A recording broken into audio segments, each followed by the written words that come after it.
கடவுளுடன் காலை வணக்கம். புனித லூக்கா எழுதிய நற்செய்தி 4ஆம் அதிகாரம் 38 முதல் 44 வரை உள்ள இறை வார்த்தைகள். அக்காலத்தில் இயேசு தொழுகை கூடத்தை விட்டு சீமோன் வீட்டிற்குள் சென்றார். சீமோனின் மாமியார் காய்ச்சலால் துன்புற்ற நிலையில் இருந்தார். அவர்கள் அவருக்காக இயேசுவிடம் வேண்டினார்கள். இயேசு அவர் அருகில் நின்று காய்ச்சலை கடிந்து கொள்ள அது அவரை விட்டு நீங்கிற்று.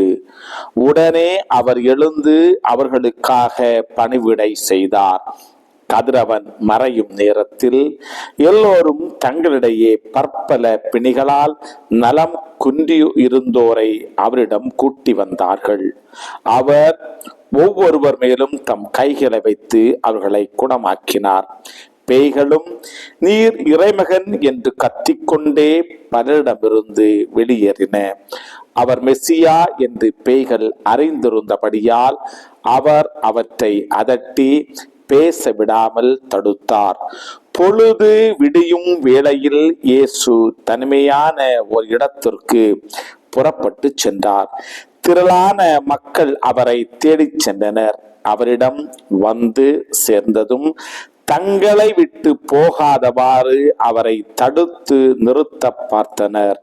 அவரோ அவர்களிடம், நான் மற்ற ஊர்களிலும் இறையாட்சியை பற்றிய நற்செய்தியை அறிவிக்க வேண்டும், இதற்காகவே நான் அனுப்பப்பட்டிருக்கிறேன் என்று சொன்னார்.